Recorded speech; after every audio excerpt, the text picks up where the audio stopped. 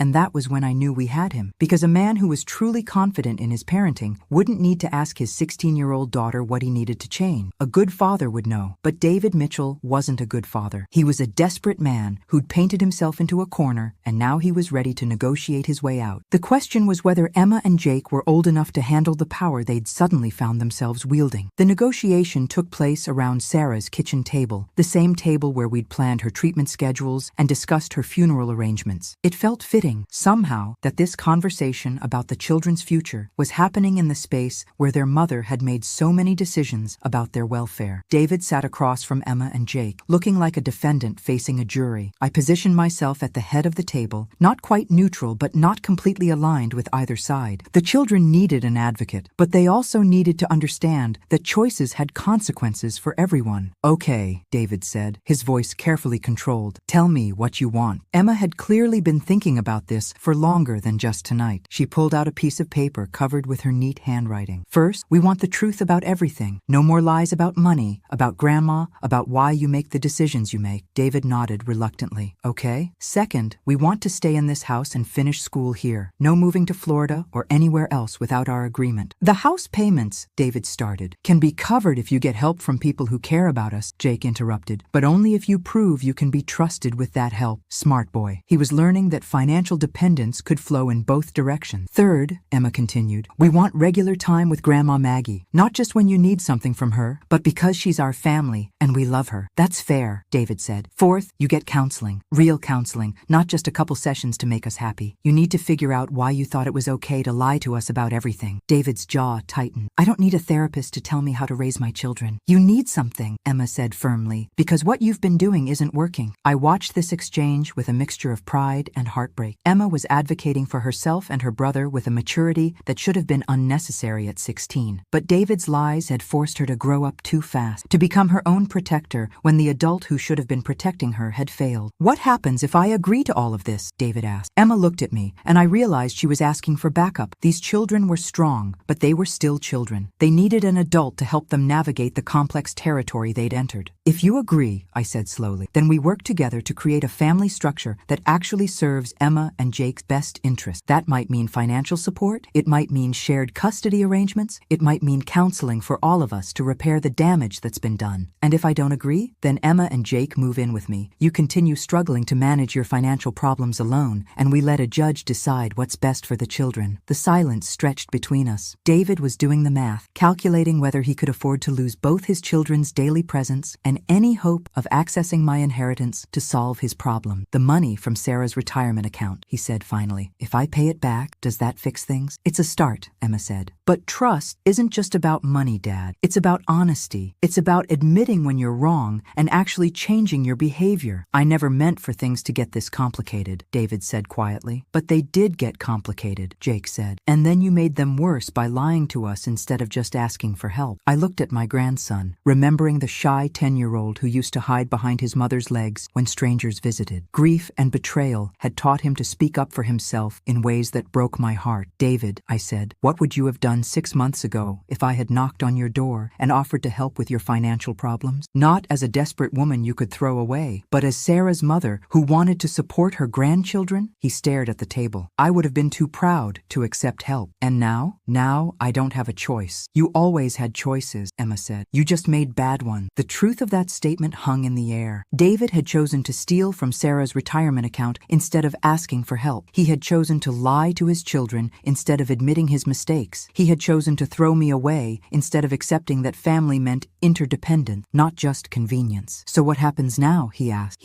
I reached into my purse and pulled out a business card. Tomorrow morning, you call this financial advisor. We're going to set up a structure that pays back Sarah's retirement account, covers the house payments, and establishes college funds for Emma and Jake. And in return? In return, you prove that you can be the kind of father Sarah wanted for her children. You get counseling, you rebuild trust with your kids, and you accept that being part of this family means respecting all of its members, including you, including me. David took the business card and stared at it like it was either a lifeline or a death sentence. What if I mess up again? Then you lose your children, Emma said simply. For real this time, not just temporarily. The bluntness of her statement seemed to shock him. He looked at his daughter as if seeing her clearly for the first time, recognizing that the compliant child he'd been manipulating had become someone who wouldn't tolerate being manipulated anymore. I'll try, he said finally. Trying isn't enough, Jake said. Mom used to say that trying is just an excuse for not doing. More of Sarah's wisdom, preserved in her son's memory and deployed at exactly the right moment. My daughter had raised these children well, giving them the tools they needed to navigate even this impossible situation. Okay, David said. I'll do it, all of it. The counseling, the financial restructuring, the honesty. I'll do whatever it takes to keep my family together. Emma and Jake exchanged a look, and I could see them making a silent decision. We'll give you 6 months, Emma said. 6 months to prove that you can be the dad we need, instead of the dad you've been. And we're living with Grandma Maggie during those 6 months, Jake added. So we can see how much you really change when you're not performing for an audience every day. The terms were harsh, but fair. David would have to rebuild his relationship with his children from scratch, prove his trustworthiness through actions rather than words, and accept financial dependence on the woman he'd discarded as worthless. It was exactly the kind of justice Aunt Rose would have appreciated. 6 months, David agreed quietly. As I looked around the table at these 3 people who'd been torn apart by lies and brought back together by necessity, I realized that sometimes the best families aren't the ones that never break. They're the ones that figure out how to heal stronger than they were before. But first, we all had to survive the rebuilding process. Moving my grandchildren into my tiny apartment was like trying to fit a symphony orchestra into a phone booth. Emma took one look at the space above Mrs. Chen's restaurant and announced that this was obviously temporary. We'd need to find something bigger immediately. She wasn't wrong. The apartment had seemed adequate for a grieving woman who expected to live alone for the rest of her life. For a family of 3, it was claustrophobic. The good news, I told them as we surveyed the cramped quarters, is that we can afford something better now. How much better? Jake asked, setting his duffel bag on the tiny kitchen table. Well, let's just say Aunt Rose was very generous. I'd decided to tell them about the inheritance gradually. The full amount was overwhelming even for me. For teenagers who'd been living with financial uncertainty for months, it might be too much to process all at once. That first weekend, we went house hunting, not in the expensive neighborhoods where David's house was located, but in the older part of town where Sarah had grown up, where the houses had character and the yards were big enough for gardens and family barbecues. I want a house with a porch, Emma declared, as we walked through our 3rd showing of the day. Mom always said she wanted a house with a big front porch where she could drink coffee in the morning. And a 2-car garage, Jake added, for when I get my license. And space for a vegetable garden, I said, thinking about Aunt Rose's letter encouraging me to use the money wisely. We found it on Maple Street, 3 blocks from Sarah's childhood home. A 1920s craftsman with a wraparound porch, original hardwood floors, and enough bedrooms that Emma and Jake could each have their own space. The backyard was perfect for a garden, and the kitchen had a breakfast nook where morning coffee would taste like possibilities instead of regret. It's perfect, Emma breathed, standing in the living room with sunlight streaming through the tall windows. It's expensive, I said, though not nearly as expensive as it would have been 6 months ago. Can we afford it? Jake asked. I thought about Aunt Rose, about her desire to even the score for all the kindness I'd shown and cruelty I'd endured. Yes, sweetheart, we can afford it. The paperwork took 2 weeks to finalize. During that time, Emma and Jake settled into their new school routines, and I started the process of untangling David's financial mess. The meeting with my financial advisor revealed the full scope of his problems, and it was worse than I'd anticipated. He's not just behind on the retirement account repayment, Mrs. Patterson explained, spreading documents across her conference table. He's carrying significant credit card debt, his truck is about to be repossessed, and he's 3 months behind on property taxes for the house. How much total debt? Nearly $90,000, not including the money taken from Sarah's account. Emma whistled softly. She'd insisted on being included in these meetings, arguing that since her future was being discussed, she deserved to know the details. So, he really was desperate, she said thoughtfully. Desperation doesn't excuse lying to your children, I pointed out. No, but it explains it. She was quiet for a moment, processing this information with the same analytical approach Sarah had always used for complex problems. If we pay off all his debts, what happens then? Mrs. Patterson looked at me questioningly. We hadn't discussed the possibility of clearing David's debts entirely, just restructuring them to make them manageable. What do you mean, sweetheart? I mean, if we eliminate all all the financial pressure, what's his excuse for lying to us going forward? If he messes up after that, we know it's about his character, not about being scared and overwhelmed. The wisdom in this approach took my breath away. Emma was proposing to remove all external stressors so she could evaluate her father's true nature without the complication of financial desperation. That would cost approximately $90,000,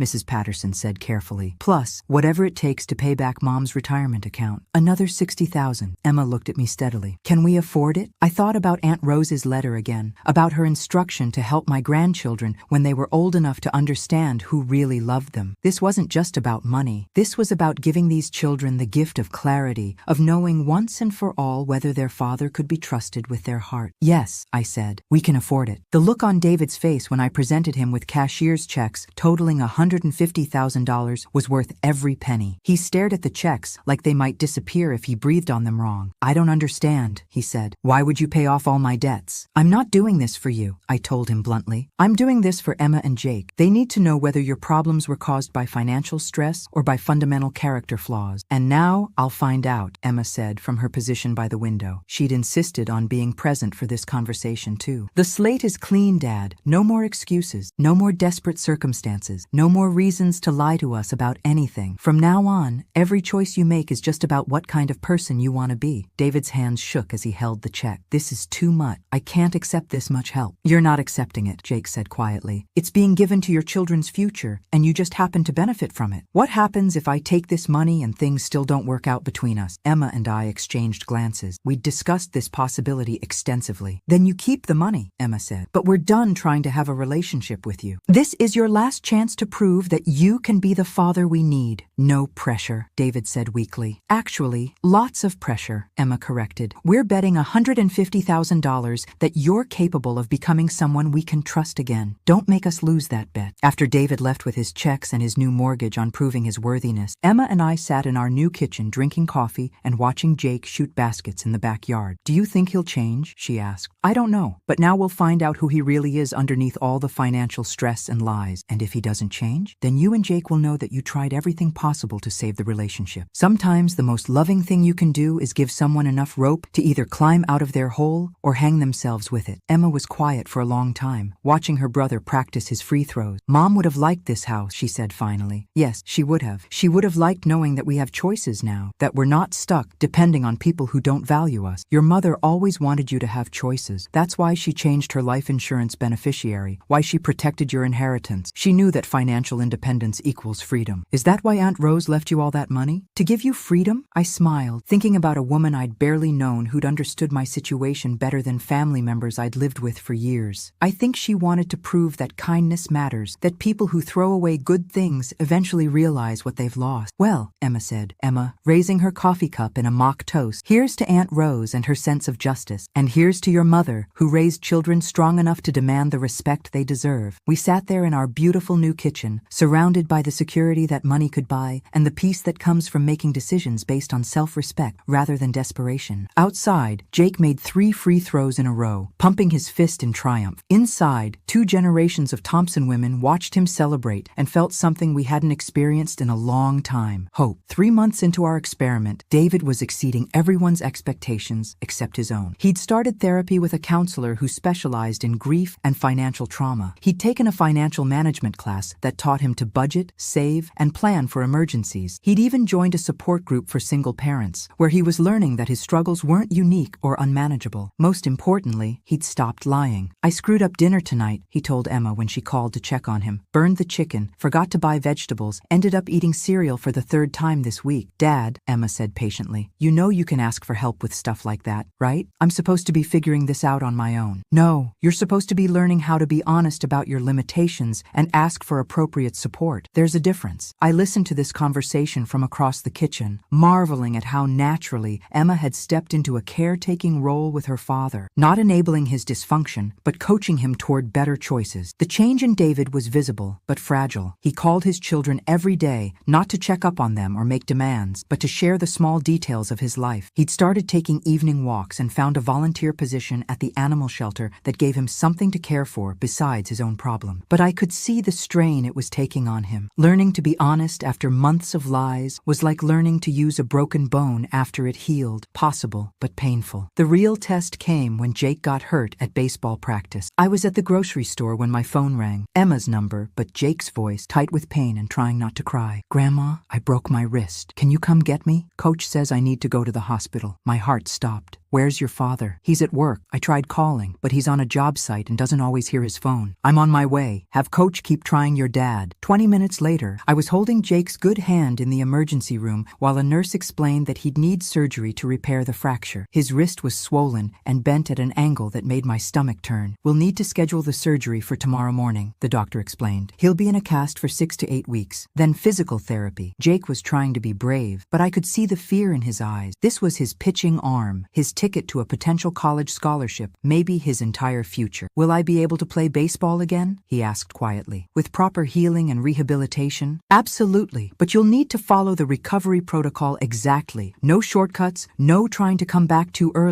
That's when David burst through the emergency room doors, still in his work clothes, dirt on his boots and panic in his eyes. "Where is he? Is he okay? What happened?" Jake's face lit up when he saw his father, and I realized how much these children had missed having a parent who showed up when they needed him. "Hey, Dad," Jake said, trying to smile despite the pain medication making him groggy. "I broke my wrist, but the doctor says it'll heal fine." David sank into the chair beside the hospital bed, his face pale with relief and residual terror. "I'm sorry I wasn't there. I had my phone in the truck because we were using power tools, and I didn't see the calls until—" "Dad," Jake interrupted. "It's okay. Accidents happen. You're here now, but I should have been there. I should have been the one they called first." I watched this exchange with growing understanding. David wasn't just apologizing for missing the phone calls. He was apologizing for the past 6 months, for all the ways he'd made his children feel like they couldn't count on him to be there when it mattered. "The surgery is scheduled for tomorrow morning at 8, the doctor continued. "Someone will need to stay with him tonight for observation, and he'll need help at home for at least a week." David looked at me uncertainly. "I can stay with him tonight, but I might need help with the home care. I've never dealt with anything like this before." 6 months ago, David would have tried to handle everything himself, probably would have lied about his capabilities, rather than admit he needed help. Tonight, he was asking for support before the situation became a crisis. "Of course," I said. "We'll figure it out together." The surgery went smoothly, but Jake's recovery was harder than any of us had anticipated. The pain medication made him nauseous. He couldn't shower normally, and simple tasks like getting dressed became major projects. Worse, the orthopedic surgeon had been clear that pushing too hard too early could result in permanent damage to his pitching ability. David surprised everyone by being exactly the kind of parent Jake needed. Patient with the medication schedule, helpful with daily tasks, firm about following medical restrictions, even when Jake got frustrated and wanted to do more than he was allowed. "No throwing anything until the doctor clears you," David said, when he caught Jake tossing a tennis ball against his bedroom wall 3 weeks after surgery. "It doesn't even hurt anymore," Jake protested. "Hurt isn't the same as healed. Your grandmother and I didn't pay for surgery so you could mess up your arm by being impatient." I noticed that David had started talking about us as a united front, no longer positioning himself as separate from the family structure we'd created. It was a small change, but significant. The biggest change came during Jake's follow-up appointment, 6 weeks after surgery. "The bone is healing beautifully," the doctor announced, studying the x-rays. "You can start physical therapy next week, and if that goes well, you might be cleared for light throwing by the end of the month." Jake's face broke into the first genuine smile I'd seen since the injury. "Really? I can start getting ready for next season? If you work hard in physical therapy and don't rush the process." "Absolutely." That night, David called a family meeting in our kitchen. Emma, Jake, and I gathered around the table while he stood nervously by the counter, clearly working up the courage to say something important. "I've been thinking," he began, "about the arrangement we made 6 months ago, about proving that I could change, that I could be the kind of father you deserve." Emma and Jake exchanged glances. The 6-month deadline was still 2 weeks away, but we'd all been wondering what would happen when the trial period ended. "I realize now that I can't prove I've changed just by being different for a few months," David continued. "Real change means accepting that I might keep messing up and having systems in place to handle that." "What kind of systems?" Emma asked. "Like not trying to parent you two alone anymore. Like accepting that your grandmother isn't just financial backup, she's family. Like understanding that asking for help isn't weakness, it's wisdom." He sat down at the table with us, no longer standing apart from the group. "What I'm trying to say is that I don't want to go back to the way things were before, even if you're willing to forgive me. I want us to keep being a family the way we we are now, with everyone's voice mattering, everyone's needs being considered. Jake leaned forward. Does that mean you want us to keep living with Grandma? I want you to live wherever you feel safest and happiest. If that's with your grandmother, then that's what I want too. Emma stared at her father with an expression I couldn't quite read. And if we wanted to move back in with you? Then I'd want your grandmother to be part of that household, not just a visitor. She's not going to disappear from our lives again, no matter what. The silence that followed was thoughtful rather than tense. These children were weighing their options with the seriousness of adults who'd learned that choices have consequences. I think, Emma said slowly, that we're all different people than we were 6 months ago. Maybe we need to figure out what our family looks like now instead of trying to go back to what it used to be. What does that mean? David asked. Jake answered. It means maybe we don't go back to the old way, but we don't stay exactly like this either. Maybe we figure out something new. I looked around the table at these 3 people who'd been torn apart by grief, lies, and desperation, and who'd somehow found their way to this moment of possibility. Whatever we decide, I said, we decide together. No more unilateral decisions, no more secrets, no more throwing away people who love us. David's eyes filled with tears. I'm sorry, he said. I'm so sorry for all of it. We know, Emma said gently, and we forgive you. But Dad, don't mess this up again. This is really your last chance. I won't, he promised. I swear to you, I won't. And for the first time in months, I believed him. 1 year later, I stood in the kitchen of our Maple Street house, watching David teach Jake how to make Sarah's famous chocolate chip cookies. Jake's wrist had healed perfectly, stronger than before, and he'd made the varsity baseball team as a junior. But today, he was more interested in getting the cookie dough consistency right than in practicing his pitching. Mom always said the secret was browning the butter first, Emma called from the living room, where she was working on college application. I know, David replied patiently. Your grandmother taught me that last week. The family we'd rebuilt looked nothing like the family we'd lost when Sarah died, but it worked. David had moved into the apartment above Mrs. Chen's restaurant, close enough to be involved in daily life, but far enough away that we all had space to breathe. Emma and Jake split their time between both houses, treating the arrangement as natural as children who'd grown up with divorced parents. More importantly, we'd all learned to talk to each other, really talk, not just exchange pleasantries or avoid difficult subjects. Have you heard from the admissions office at Northwestern? David asked Emma as he measured vanilla extract. Not yet, but their early decision deadline isn't until next month, so I'm trying not to stress about it. Your mother would be so proud, I said, looking up from the financial documents I was reviewing. She always dreamed of you going to her alma mater. I know, but if I don't get in, there are other options, great options. I'm not going to base my entire future on one school's decision. The wisdom in that statement reminded me how much Emma had matured over the past year. She'd learned to make backup plans, to value herself independent of other people's approval, to understand that rejection wasn't a reflection of her worth. Jake had learned different lessons. He'd discovered that asking for help made him stronger, not weaker. That admitting fear or pain or uncertainty didn't make him less of a man. That loving people meant showing up for them consistently, not just when it was convenient. David had learned the hardest lessons of all. That pride was expensive and usually cost more than he could afford. That his children were individuals with their own needs and opinions, not extensions of himself. That family loyalty had to be earned through consistent behavior, not demanded based on blood relationships. As for me, I'd learned that starting over at 67 was not only possible, it was liberating. That money couldn't buy happiness, but it could buy choices, and choices were the foundation of dignity. That throwing away someone who loves you is always a mistake, but sometimes it takes losing them to understand their value. My phone rang, interrupting these reflections. Mr. Harrison's number appeared on the screen. Mrs. Thompson, I hope you don't mind me calling on a Saturday, but I have some news about your estate planning documents. I'd been working with him to establish trusts for Emma and Jake, to ensure that Aunt Rose's generosity would benefit multiple generations of our family. What kind of news? I've had an interesting conversation with a representative from the Rose Aberdeen Foundation. It seems your aunt established a charitable foundation years ago, and they're looking for someone to serve on the board of directors. I nearly dropped the phone. I'm sorry, what? The foundation provides financial assistance to families dealing with medical bankruptcies and elder abuse situations. They're specifically interested in having you join the board because of your personal experience with both issues. I looked around my kitchen, at David patiently helping Jake measure flour, at Emma sprawled on the living room floor surrounded by scholarship applications, at the life we'd built from the wreckage of David's betrayal and my despair. What would that involve? Reviewing grant applications, making funding decisions, possibly sharing your story at fundraising events. They meet quarterly, and the time commitment is manageable. But Mrs. Thompson, the work they do, it's exactly what you've been through. Helping people who've been discarded by family members, supporting medical families who've lost everything, trying to save someone they love. I thought about Aunt Rose, about her letter encouraging me to use the money wisely and help others when I could. This felt like her hand reaching across time,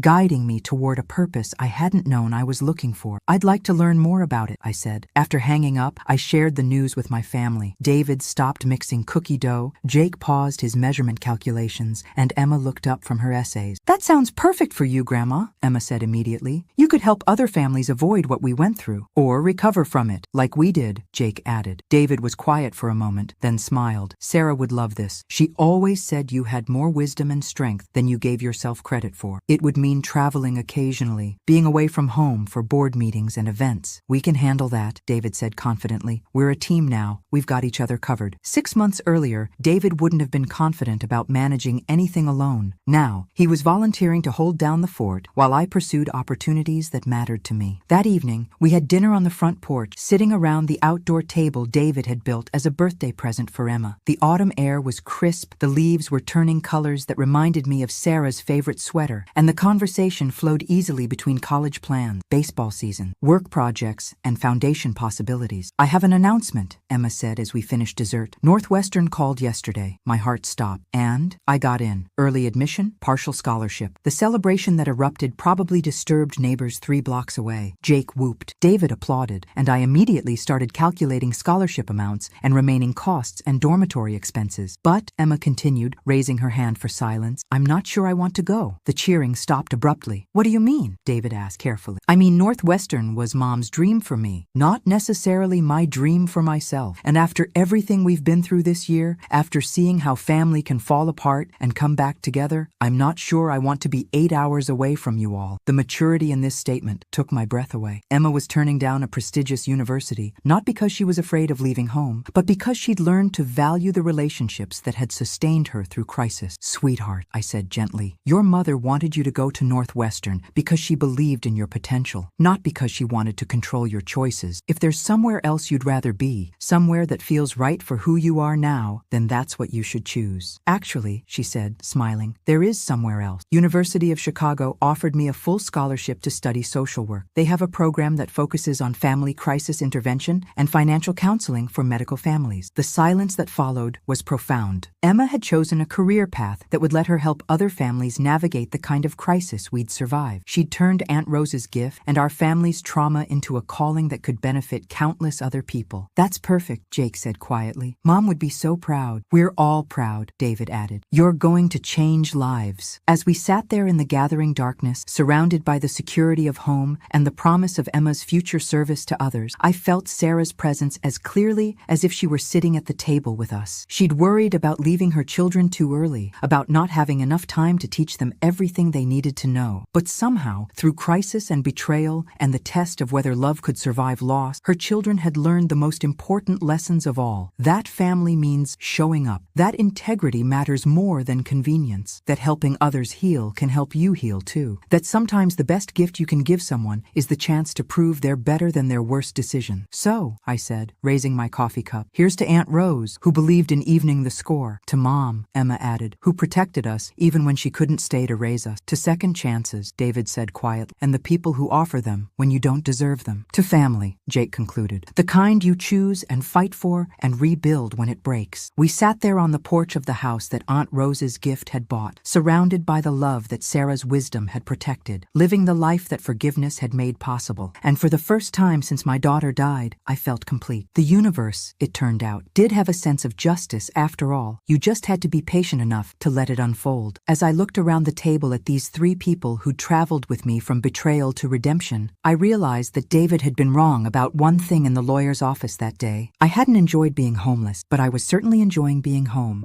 Thanks for listening. Don't forget to subscribe and feel free to share your story in the comments. Your voice matters.